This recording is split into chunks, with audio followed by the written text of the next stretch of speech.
Good evening, everyone. It's good to see everyone here tonight. I'm glad for those of you who are visiting for the first time or for those who have made it back for our series on evangelism. If this is your first time, as Adam said, there are handouts available. I hope you can use those as we follow along and as we go through the lesson today. Tonight, we're going to be shifting our focus not only out of more practical ways to evangelize, but what do we do once we have those Bible studies? When they're coming from a more skeptical background, someone might be atheist or agnostic, coming from a background where there is no God, what do I talk with them about? I did want to make mention real quickly, because I've mentioned it in previous lessons throughout the week, that there is a podcast that me and my coworker do where we go through the Gospel of Mark, the book of Acts, and a couple of other books of the Bible the same exact way I would go through it with someone that was not a Christian. And so if you're interested in that kind of thing, it's on all major podcast formats. And so feel free to check that out. And if you're a podcast listener, it has a lot of my material on there where we discuss the Gospel of Mark the same way I would with a non-Christian. So if you're interested in that kind of thing. As we've been doing with each lesson, as we've been going through the week, we've had a memory verse. And so if you're visiting for the first time tonight, we have been reading this out loud together at the beginning of each lesson. So I want everyone to join in after I say Colossians 4, 5, and 6. When I say conduct, I want everyone else to jump in with me and read this passage out loud. Colossians 4, 5, and 6. Conduct yourselves with wisdom toward outsiders, making the most of the opportunity. Your speech must always be with grace, as though seasoned with salt, so that you will know how you should respond to each person. That is our goal as we go out to teach and reach the lost. Let's talk about reaching the skeptic tonight. We're going to be doing a bit of a flyover. There's a lot more material that could be had on a subject like this. My goal is to start off by looking at Jesus, our master teacher that we talked about on Sunday. And then I'm going to go through with everyone 3 approaches that I take with an atheist, agnostic, or skeptic, depending on the circumstance. But let us first talk about Jesus. Did Jesus ever deal with skeptics? Did he ever deal with people who didn't believe him? That's almost all Jesus dealt with, wasn't it? And I realize it's not a skeptic maybe in the same way that we talk about it today, meaning someone that didn't believe in the idea of a God, because this was a very paganistic background. But there were many people throughout the scriptures that Jesus dealt with who did not believe in him as the Son of God. Do you remember one of the very first skeptics that Jesus ran across? Turn your Bible over to John chapter 1. I want us to look at the story of Nathanael. John chapter 1, and we spent some time in this chapter in other lessons to talk about Andrew bringing his brother Simon Peter to the Lord. But I want you to see what happens right after that in John 1:43. The next day, Jesus purposed to go into Galilee, and he found Philip, and Jesus said to him, "Follow me." Now Philip was from Bethsaida, of the city of Andrew and Peter. Philip found Nathanael and said to him, "We have found him of whom Moses in the law and also the prophets wrote, Jesus of Nazareth, the son of Joseph." And Nathanael said to him, "Can any good thing come out of Nazareth?" Philip said to him, "Come and see." We'll stop there for now. In Philip's excitement, in like manner, Andrew's excitement, he goes to tell someone very close to him that he has found the Messiah. And what I love about John's account here is the clear contrast between the way Peter jumps in and the way we're introduced to Nathanael. There are 2 different types of people, folks. Those who are ready to accept, and then those who are ready to question and to give pushback. And I also just want to point out, this was a shocking thing to hear that the Messiah was from Nazareth. This was a backroads little town in the middle of nowhere. And to not only find out that the Messiah is going to be from this nowhere town, but he's the son of a carpenter? It would be like saying the Messiah is from some guy who works down at the local AutoZone. You know, it's just a trade work. And you're telling me the Messiah is from there? That's how Nathanael came into this conversation. He was skeptical. He did not believe. And I want you to see how Jesus handles this. I love, by the way, how Philip says, "Come and see." That's a callback to something a little bit earlier back in chapter 1. In verse 39. But in verse 47, Jesus sees Nathanael coming to him and said of him, "Behold, an Israelite indeed, in whom there is no deceit." I think another way of Jesus saying, you're a sincere man. You want the truth. And Nathanael said to him, "How do you know me?" Jesus answered and said to him, "Before Philip called you, when you were under the fig tree, I saw you." And Nathanael answered him, "Rabbi, you are the Son of God. You are the King of Israel." And Jesus answered and said to him, "Because I said to you that I saw you under the fig tree, do you believe? You will see greater things than these." And he said to him, "Truly, truly, I say to you, you will see the heavens open and the angels of God ascending and descending on the Son of Man."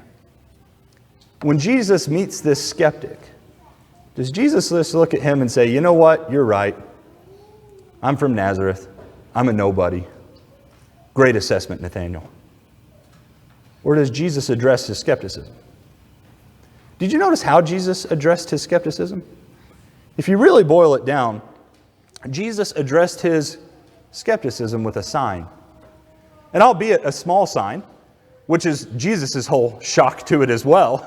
You believe simply because I said I saw you under the fig tree, you will see greater things than these. But the bare bolts of it is, it was a sign to Nathanael to show that Jesus was the Son of God. That's what it took to convince that skeptic. Were there any other skeptics Jesus had to deal with? How about a group called the Pharisees? Jesus dealt with the Pharisees a lot. And in fact, I really want to look at this discussion in Mark chapter 3, because in like manner with Nathanael, Jesus has given a sign to him. Jesus also gave signs to the Pharisees. But I want you to see what they did with this sign.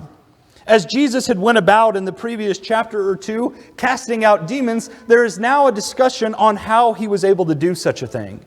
In Mark 3 and verse 20, he has come home and the crowd gathers again to such an extent that they could not even eat a meal. And when his own people heard of this, they went out to take him, for they were saying he's lost his senses. And the scribes who came down from Jerusalem were saying, "He is possessed by Beelzebul, and he casts out the demons by the ruler of the demons." And he called them to himself and began speaking to them and said, "How can Satan cast out Satan? If a kingdom is divided against itself, the kingdom cannot stand. If a house is divided against itself, that house will not be able to stand. If Satan has risen up against himself and is divided, he cannot stand, but he's finished. No one can enter the strong man's house and plunder his property unless he first binds the strong man, and then he will plunder his house. Truly I say to you, all sins shall be forgiven the sons of men, and whatever blasphemies they utter. But whoever blasphemes against the Holy Spirit never has forgiveness, but is guilty of an eternal sin, because they were saying he has an unclean spirit." This group of skeptics were looking at clear miracles from God in the eye and saying he can only do that because he's from the devil. That's some true skepticism, to the point that even signs from Jesus wasn't going to convince them. Here's the point one I want to make, y'all. Signs didn't always convince people. They didn't. Jesus did a lot of them, and there were still a lot of people who didn't believe in who he was as the Son of God. But here's the main point. Signs were to confirm the message as well as the messenger. This is exactly what took place if you turn a couple chapters back, or one chapter back, to Mark chapter 2. We made reference to this the other night. When Jesus comes into Capernaum, he's in this room preaching. It's so full, and there's this man who's lowered down into this room from the roof so he can be healed. And Jesus says to him, "Son, your sins are forgiven."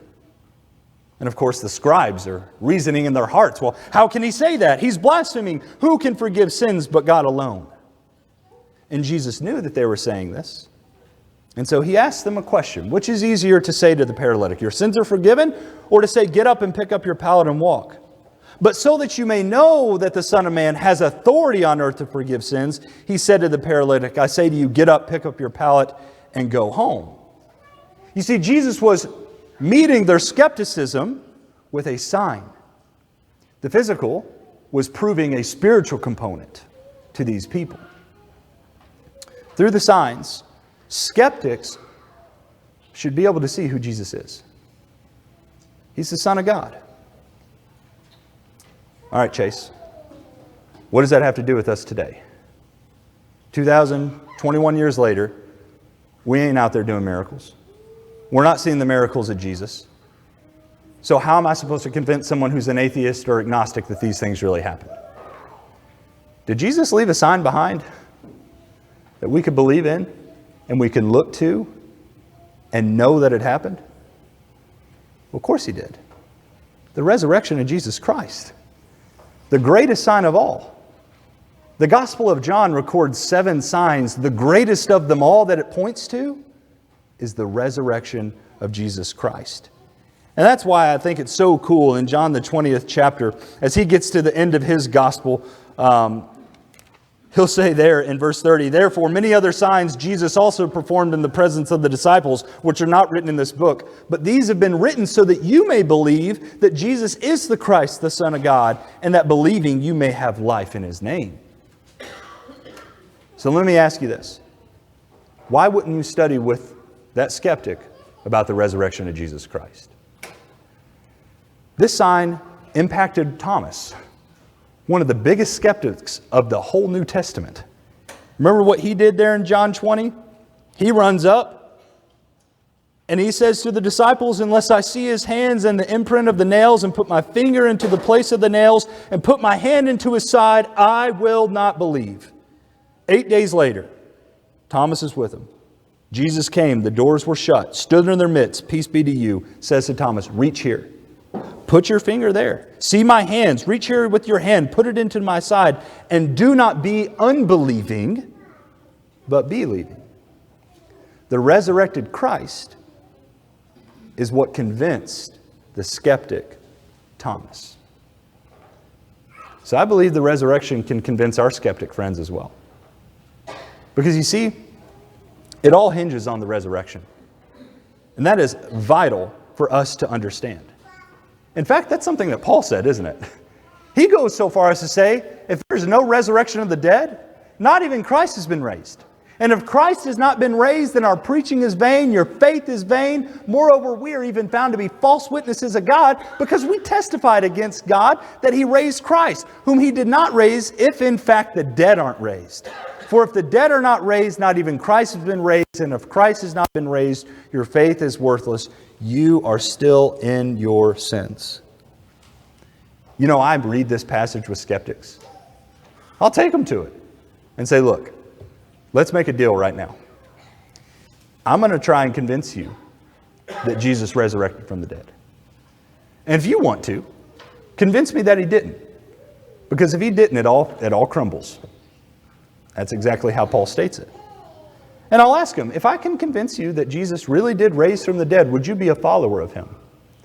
Because you see, the resurrection proves not only Jesus Himself as being the Son of God, but it proves existence and the creation of the Lord.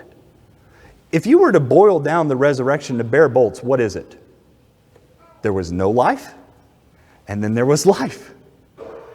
Who was in charge of that? How did that happen? There's a God who took no life and He made life.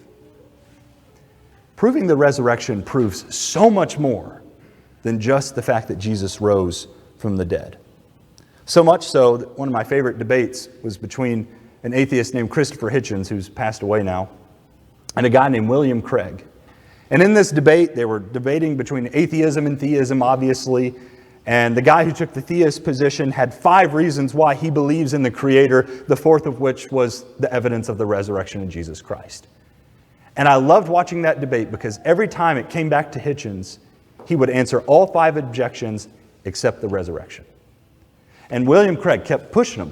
What do you have to say about the resurrection? And he finally said, I don't have anything to say about the resurrection. That's off the table. Because it is a historical fact that we know Jesus rose from the dead. So enough talking about it. How do we know that? Y'all, we got to treat this like a courtroom scene, okay? You understand? And this is an analogy I use with skeptics I study with. We reason this way in our courts. What's the whole point of a jury? Were they allowed to see the crime? Were they able to see the thing they're serving on a jury as? No. That's what makes them impartial. And so it's the lawyer's job to bring what? Evidence before them, so that they can prove something that the jury did not see. And is it 100% or 0%? It's one or the other. They have to be totally convinced by the evidence that that thing happened. We reason this way every single day is simply the point that I'm trying to make here. And I believe we can do the same thing with the resurrection of Jesus Christ. And so, if you picked up one of these, this is a little outline I put together that I'll go through with skeptics as I study with them on the resurrection of Jesus. And I've got the bare bolts on the PowerPoint and on the handout, but if you want this full workup, they're in the back. You might already have a copy. They're yours to have. I've got my citations there with all the quotes that I have. And it really just starts with, does history show that Jesus was a real person?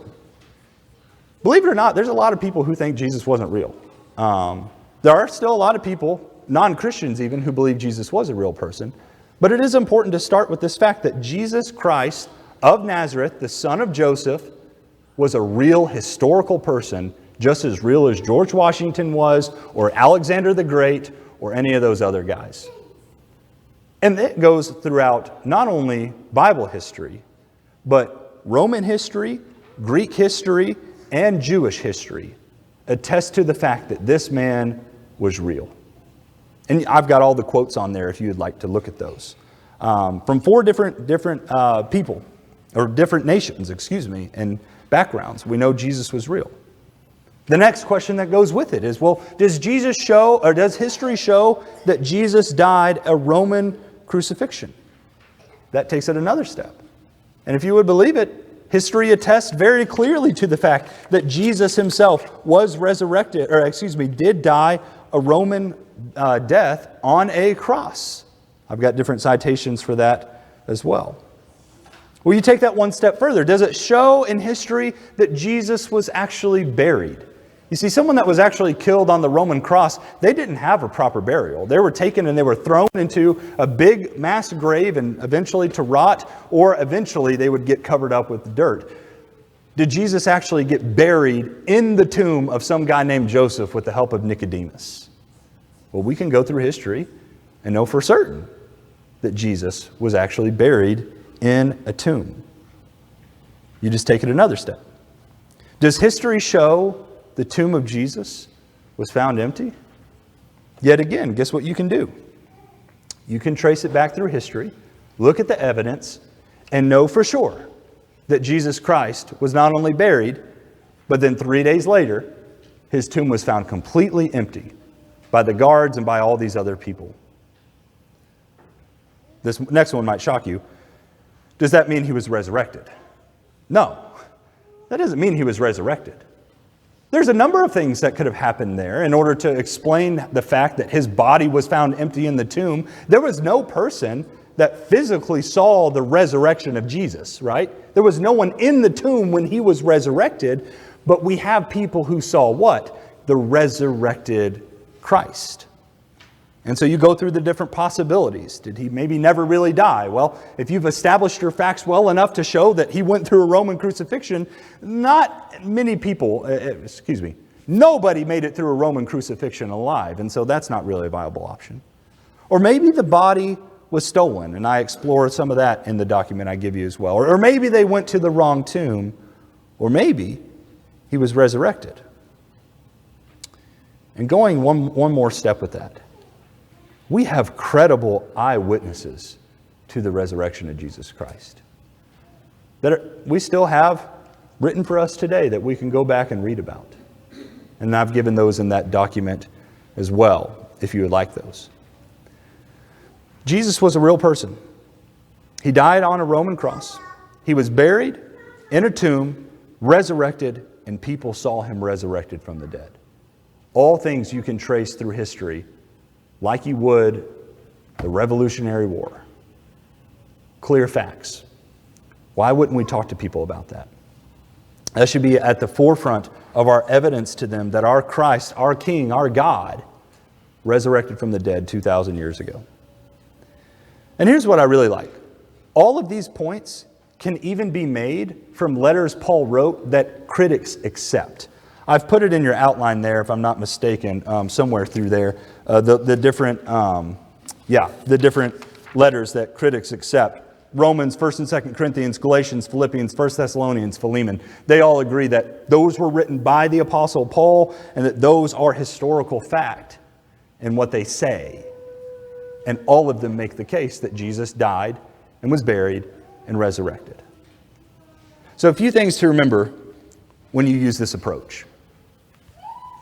It's not always going to work. You know how I know that?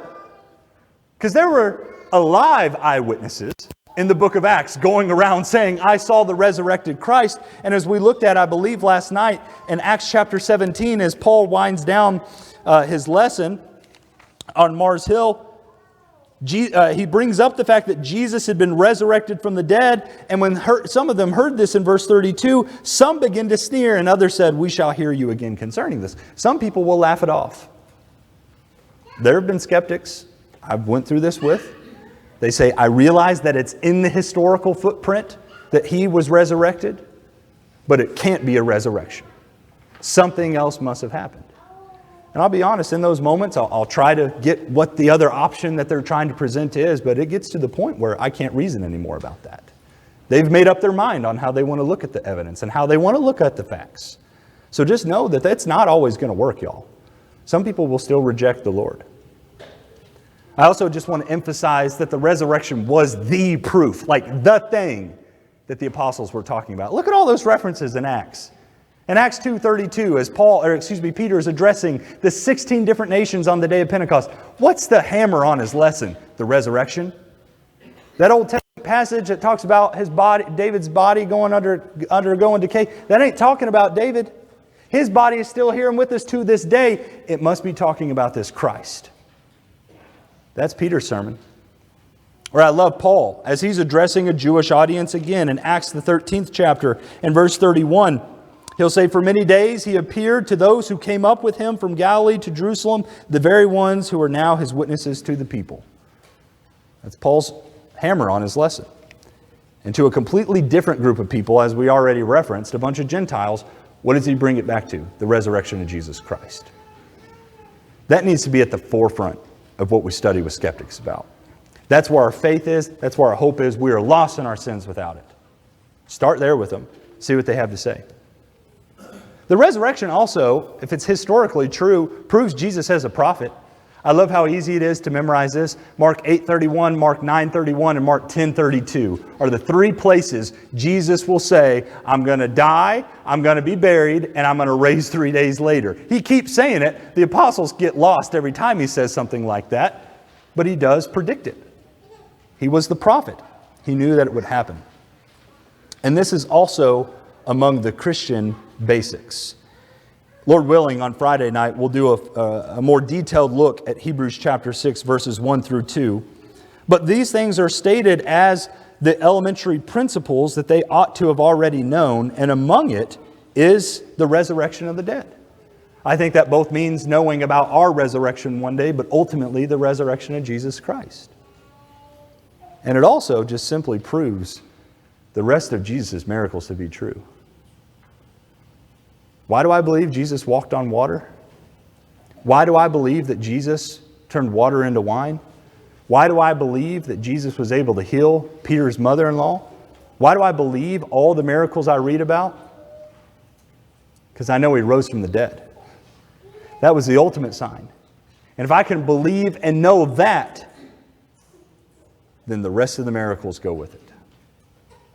Start here with people if you can. I have found it to be super helpful to get this out on the table.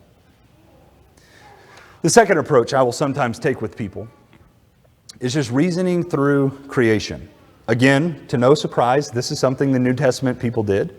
The two Gentile audience sermons that Paul preaches that are recorded for us, he does exactly this. Do you remember over in Acts chapter 14, as Paul is addressing this Gentile audience, one of the things he'll bring up in verse 15, as they are trying to worship him and Barnabas because of a miracle they saw, he'll say, men, why are you doing these things? We're also men of the same nature as you. And preach the good news to you that you should turn from these things to a living God who made the heaven and the earth and the sea and all that is in them. In the generations gone by, he permitted all the nations to go their own ways. And yet he did not leave himself without witness, in that he did good and gave you rains from heaven and fruitful seasons, satisfying your hearts with food and gladness. How does Paul get them to think about the creator of all? By trying to get them to look at what the creator created. Now what's cool is Paul does slip in a little Old Testament quote at the end of verse 15, but he does still come back to the witness of what the Father created so that they may know that there's a creator. Paul does a very similar thing in Acts 17 on the Sermon on Mars Hill. As he is going up, he sees that there's this altar that says to an unknown God. He pounces on that opportunity and he says, the God who made all the world and all the things in it, He is Lord of heaven and earth and does not dwell in temples made with hands. And he goes on to explain to these people exactly who this God is. To a pagan society, they had gods to everything. Paul comes in and says, there is one God. That's who we serve. And then a lot of you are familiar with Romans 1:20. I like the NIV's translation of this. For since the creation of the world, God's invisible qualities, His eternal power and divine nature, have been clearly seen. How can something invisible be clearly seen? By being understood from what has been made, so that people are without excuse, particularly talking about the Gentiles in that context. They are able to look at the seen to see the unseen. And again, I use this analogy with folks I study with. We do this a lot. Y'all get snow down here. We get a lot of snow up there. If I walk out in my front lawn, this wouldn't happen in my front lawn, but if I walked out in one of your all's front lawns that maybe live on a farm after a snowy day, and I see what's in the top right corner of the PowerPoint, what might I say? A deer has been here. Did I see a deer? No.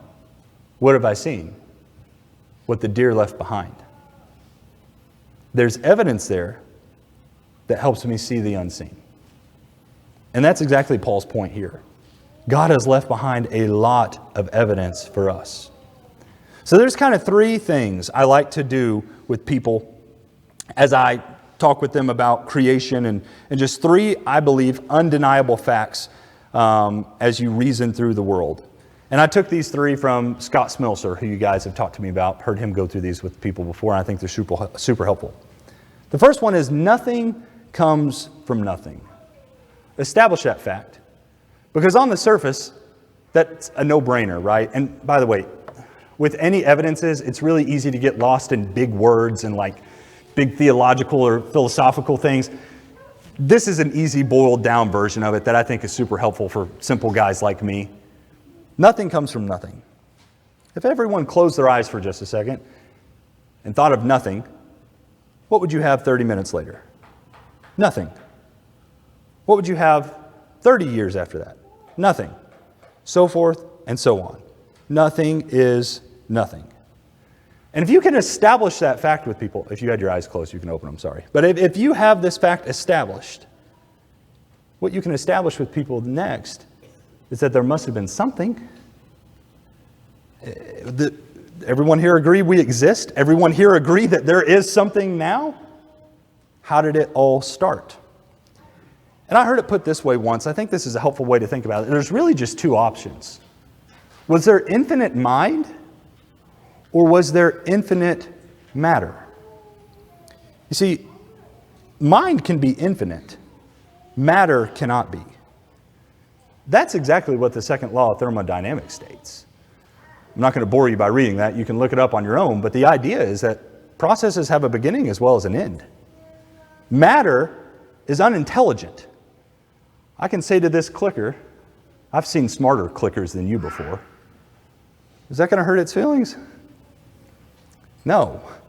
It doesn't have the ability to reason. It doesn't have the ability to think.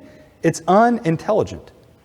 But rather, mind has the ability to create and manipulate.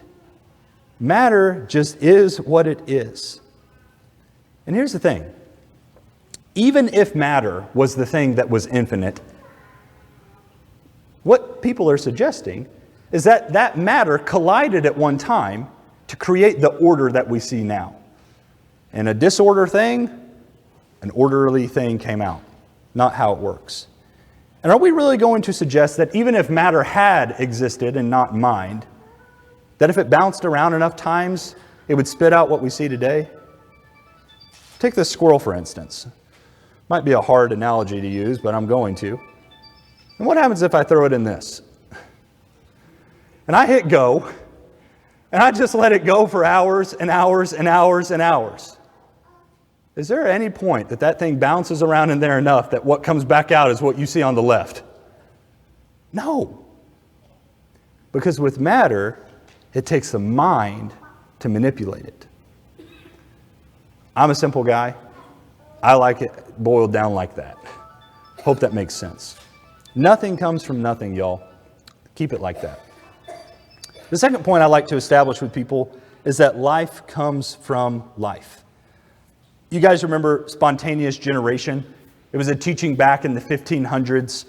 So if there was a puddle outside after it rained, the people back then assumed that mud just produces frogs. It spontaneously generates frogs because that's all they saw after they came out from it raining. Hay produces mice. They thought that there was a way biologically that was happening. And then dead meat produces maggots. Then there was this good-looking fellow, Francesco Redi, who came along and thought about it a little bit and said, that doesn't make any sense. I'm going to do an experiment. So he took two, I'll use the word mason jars, put dead meat in both of them, sealed up one, and left the other one open. And over time, as he watched those jars, he saw flies flying into one. And they would spawn on the meat, and the maggots would appear. The one that was sealed off, it was fine. It was gross meat, but there was no maggots on it. And his big conclusion from this was life comes from life. There is no just spontaneous generation where something is able to come out of nothing. That's not how the world works. It's not how it's ever worked. And so I think this is a helpful point to go through with people. And then thirdly, intelligent design comes from an intelligent designer. And we see this all over the place. The universe itself displays purpose, design, and control. All of the stars and planets operate on precise mathematical principles which allow us to measure time and months and years and have cool calendars. And they do other things that I don't even fully understand. I failed astronomy in college, if that answers your question. But I know it does some pretty awesome stuff. What about animals? Animals themselves display signs of design and purpose. Have you guys ever seen this thing on the left? You can tell by the picture that it's not real. It was made in 2011. It was a hummingbird drone, and it had a little tiny camera in it, and our nation was using it to go out and spy on other countries. Had an 11-minute flight time. How cool, right? And you can also imagine how much it costs to create something like this. As you look at that, if I were to have it in my hand, if I were able to fly it around in this room, let's ask this. Were these things an unplanned combination of parts or a planned combination of parts? You would look at that and say, yeah, that obviously has a purpose. Someone planned for that to have its purpose as it flew around and as it spied on different things. So you would even say that there was a designer behind it. What about that thing on the right? That's a red ruby-throated hummingbird. Every fall, it flies 500 miles across the Gulf of Mexico for migration in one go. Everyone impressed with that little creature? I am. Was this thing an unplanned combination of parts or a planned combination of parts? Was there a designer? I know a lot of people who would be quick to look at the thing on the left and say, well, that was planned, but the thing on the right was like throwing a bird in a blender. It came out eventually. You can't have it both ways. And that's how I like to present it to people. I think that's simple. Human beings themselves display signs of design and purpose. You ever looked at your hands? Looked at your fingerprints? Have you ever wondered what your fingerprints are for? It's not just for getting in trouble and people being able to identify who you are. If you didn't have fingerprints and if you didn't have those on the bottom of your feet, you'd fall in the shower every morning. If you didn't have fingerprints, you wouldn't be able to pick up and manipulate something the way that you can. Every bit of our body was given by God and designed and set in place by Him. It shows back His intelligence as our designer. I love Psalm 139:14. I will give thanks to you, for I am fearfully and wonderfully made. Wonderful are your works, and my soul knows it very well. Hebrews 3:4, for every house is built by someone, but the builder of all things is God. Simply, y'all, if there are laws of the universe, then there has to be a lawgiver. And if there is a universe that operates on mathematical principles, there's a mathematician who put all that in place. And if there's evidence of design and engineering skill in this world, then there was an engineer. Intelligent design points back to an intelligent designer. What this won't do for the skeptic is show them that the God of the Bible is the God of the universe. There are some added things we have to go through with folks like that. Evidence is that the Scriptures are the inspired word of the Creator of the world. And maybe another time I can go through those kinds of things. But I think those are three simple points. Nothing comes from nothing. Life comes from life. Intelligent design comes from an intelligent designer. Simple enough. And then there's a third approach that I use with folks. And that's just simply reading through the book of Ecclesiastes. This has come to be one of my favorite books of the Bible. In fact, this is a book I will read with a lot of college students who are raised in the church but might get to that point where they're questioning some of these things that maybe they never learned as they were a youth. Ecclesiastes is a great book for that. So I study this with all folks, especially agnostic and atheist, or people who are just non-practicing and maybe haven't thought about some biblical truths about who our Creator is. Because this book starts like really none of the other books of the Bible start. In Ecclesiastes chapter 1, he really just starts off by telling us that everything we see under the sun is utterly meaningless. And if you are studying with a college student, they love to hear that because that's right up their alley sometimes. That everything they look at feels like it has no purpose. And I love studying with people about this who are maybe a little bit further in life, who have been going to work. They've been doing the same grind over and over and over again. And they start to realize really how futile it is. That life really is like this vapor that is just passing away. Life is really like striving after the wind. I love chapter 2 of Ecclesiastes. The writer, who I believe is Solomon, will come along and he will do this great test, where he will test everything he can possibly get his hands on and see if it will fill him up in some type of eternal way. And I love the way that these break down. The first one is whimsy. They're all going to start with W. So pleasure and laughter is the first thing he explores, where he just finds everything that can entertain him and give him some type of laughter. And he eventually gets tired of that, which I know I get. I've gotten tired of laughing and just goofing off at all times. He turns to wine. He looks at that and sees if that will fill him up and give him some type of satisfaction. And as you can imagine, he says no.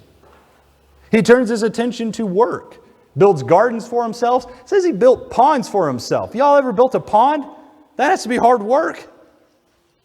And yet he still says that didn't fill him up. He turns his attention to wealth, entertainment, women, or relationships. And his final conclusion is that it was all vanity, striving after the wind, and there was no profit under the sun.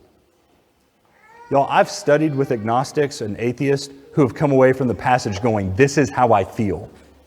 I get this. They're not acknowledging that there is a God, but they're acknowledging that there is a problem with trying to get your fulfillment simply from the things that are on the earth. It's as if those things were created not to fill us up. That's what I'm trying to nudge them to understand. That's what Solomon is trying to nudge us to understand. And I love his final conclusion on this experiment in verse 12 of chapter 2. I turn to consider wisdom, madness, and folly. For what will the man do who will come after the king except what has already been done? You know what he's saying? There's not a single person who's going to come after me and not come out with a different conclusion. And there's not going to be anybody who does these tests as well as I have and come to a different conclusion. I like to point that out to folks. Stop trying to do this test for yourself. He's already done it and told you that it doesn't work. Find your purpose not on things underneath the sun, but find your purpose beyond the sun. And isn't that exactly how he ends the book in chapter 12? Chapter 12 of Ecclesiastes in verse 9. In addition to being a wise man, the preacher also taught the people knowledge, and he pondered, searched out, and arranged many proverbs. And the preacher sought to find delightful words and to write words of truth correctly. The words of wise men are like goads, and masters of these collections are like well-driven nails. They are given by one shepherd. But beyond this, my son, be warned, the writing of many books is endless, and excessive devotion to books is wearying to the body. I've studied with a lot of skeptics who have read a lot of stuff trying to find meaning. And what does verse 13 say? The conclusion, when all has been heard, fear God and keep His commandments, because this applies to every person. For God will bring every act to judgment, everything which is hidden, whether it is good or evil. Find your fulfillment in the Lord. Fear Him, keep His commandments, and let that be what fills you up. Not the things on the earth. It'll never do it for you. So I'll read through Ecclesiastes with folks. Talk about these points. Help them understand that there is an eternal purpose for them if they will look to the Bible and look at the answers that Jesus Christ gives. All three places that I'll start with people. Sprinkled in there are different prophecies. I'll often take people to Psalm 22, Isaiah 53, the prophecies in Daniel, the prophecies in Ezekiel, and other places where we are able to see that the Bible truly is the inspired Word of God that shows Him as the creator of all. That's how I reach the skeptic. If you have any questions about this, I'd love to talk to you more about it. And I'd love to hear everyone else's ideas. Maybe you have other ways you've approached the skeptic. And iron sharpens iron, so one man sharpens another. Please get with me. I'd love to hear other approaches to people coming from this background. We're going to have an opportunity now to sing an invitation song. If anyone here needs prayers of this local congregation, or you want to know more about what you need to do to respond to our Creator, and you want to know more about what Jesus said about that, you're more than welcome to talk to us about that. If we can help you in any way, won't you come now as we stand and as we sing.